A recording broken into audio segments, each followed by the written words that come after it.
नमस्कार दोस्तों, Kumar study circle Bilaspur में आप सबका स्वागत है। सीजीपीएससी मेंस को आगे देखते हुए एक महत्वपूर्ण निबंध जिसको मैं लेके आया हूं, जो आपसे पूछा जाता है, भारत चीन संबंध, चुनौतियां और उभरते मुद्दे। तो चलिए इसको देख लेते हैं। ऐसे समय में जब विश्व व्यवस्था को वैश्विक महामारी से निपटने के लिए आपसी सहयोग, समन्वय एवं सहभागिता की आवश्यकता है, विश्व व्यवस्था के दो बड़े राष्ट्र भारत एवं चीन सीमा विवाद के कारण आपस में उलझे हुए हैं। हालिया विवाद का केंद्र गलवान घाटी में हुई झड़प ने दोनों देशों के बीच फिर से बड़बड़ाहट पैदा कर दी है। चीन और भारत एक दूसरे पर हमला करने के आरोप लगा रहे हैं। इधर भारत में चीन विरोधी लहर चल पड़ी है और चीनी सामान का बहिष्कार की मांग हो रही है। ऐसे में चीन और भारत के रिश्ते जल्द ही फिर से पटरी पर आते मुश्किल लग रहे हैं। लोगों में भावनात्मक उफान और सीमा पर कोई भी पीछे हटने को तैयार नहीं है। विवाद का कारण क्या है? विवाद का कारण देखते तो सड़क निर्माण। साल 2018-19 भारत सरकार ने भारत चीन सीमा में 3812 किलोमीटर इस निर्माण के लिए चिन्हांकित किया है। इनमें से अधिकतर परियोजनाएं पूरी हो चुकी है। यही निर्माण कार्य दोनों देश विवाद की असली वजह है। भारत सरकार ने पिछले 5 सालों में भारतीय सीमाओं को बेहतर बनाने पर ज्यादा ध्यान दिया है, जो चीन के लिए खटक रहा है। अनुच्छेद 370 खत्म करना। भारत सरकार ने 5 अगस्त 2019 को जम्मू कश्मीर को विशेष राज्य का दर्जा देने वाले अनुच्छेद 370 के प्रावधानों को खत्म करने का फैसला किया। इसके बाद 2 केंद्र शासित प्रदेश बनाए गए, एक जम्मू कश्मीर और दूसरा लद्दाख। चीन ने भारत सरकार के इस फैसले का विरोध किया था। विशेष तौर पर लद्दाख क्षेत्र को जम्मू कश्मीर से हटाकर केंद्र शासित प्रदेश बनाने का भारत के इस कदम को चीन अपने लिए एक खतरे के तौर पर देख रहा है।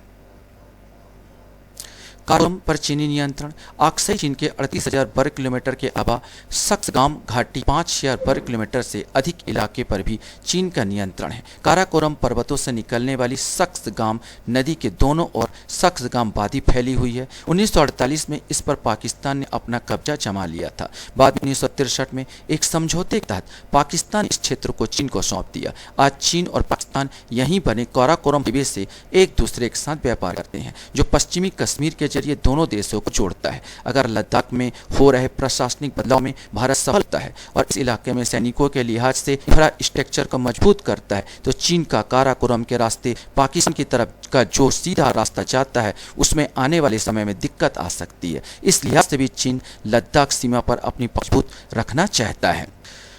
भारत की विदेश नीति आर्थिक पीछे भी कुछ कारण रही है। सरकार ने देश में होने वाले प्रत्यक्ष विदेशी निवेश यानी FDI के नियमों को उन पड़ोसियों के लिए सख्त कर दिया जिनकी सीमाएं आपस में मिलती है। नए नियम के तहत किसी भी भारतीय कंपनी में हिस्सा लेने से पहले सरकारी अनुमति लेना अब अनिवार्य कर दिया गया। पड़ोसियों में सबसे ज्यादा व्यापार चीन के साथ है तथा इसका सबसे ज्यादा असर भी उसी पर होगा। अब अगर भारत ने एकाएक अपनी FDI नीति में एक बड़ा बदलाव किया तो काफी संभव है कि चीन की विदेश नीति इसमें थोड़ा असहज महसूस कर रही हो। कोरोना महामारी का मुद्दा भी है। हाल ही में 194 देशों वाली वर्ल्ड हेल्थ असेंबली में एक प्रस्ताव पेश किया गया कि इस मामले की जांच होनी चाहिए कि दुनिया भर के नुकसान पहुंचाने वाला कोरोना वायरस कहां से शुरू हुआ। यह असेंबली विश्व स्वास्थ्य संगठन WHO की प्रमुख नीति निर्धारक इकाई है और दूसरे देशों के अलावा भारत ने भी इस प्रस्ताव का समर्थन किया था। दक्षिणी चीनी सागर का मुद्दा भी है। चीन दक्षिण चीन सागर के 90% हिस्से को अपना मानता है। यह एक ऐसा समुद्री क्षेत्र है जहां प्राकृतिक तेल और गैस प्रचुर मात्रा में उपलब्ध है।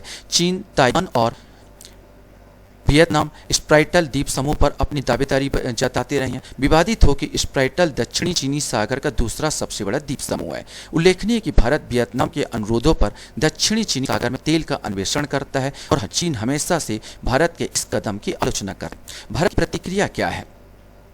भारत हमेशा से शांति का बचता है, परंतु चीन की नापाक इरादों को देखते हुए भारत भी कूटनीतिक राजनीतिक गतिविधियां तेज कर दी है। चीन को हर क्षेत्र में परास्त करने के लिए भारत तैयार है। सीमा पर अत्याधुनिक हथियारों से लैस भारतीय वीर जवान तैनात है। वही फ्रांस से प्राप्त राफेल विमान की भी तैनाती कर दी गई है। आर्थिक क्षेत्र में चीन विरोधी गतिविधियां जारी है। अधिकांश चीनी ऐप बंद कर दिए गए हैं। स्वदेशी अपनाने पर बल दिया जा रहा है। कूटनीति के तहत भारत अन्य देशों के समक्ष चीन की साम्राज्यवादी एवं विस्तारवादी नीति को प्रकट करने में भी सफल रहा है।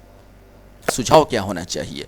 सुझाव है, भारत अकेला ही चीन के साथ संतुलन नहीं बना सकता। ऐसे में उसे दूसरे देशों के साथ मिलने से मदद मिल सकती है। उससे भारत को अपने प्रयास तेज करने होंगे। भारत चीन संबंधों में सुधार करने के लिए आवश्यक है कि दोनों देश अतीत के पदों को भूलकर एक नए अध्याय का आरंभ व्यापार, व्यवहार एवं विश्वास के साथ करें।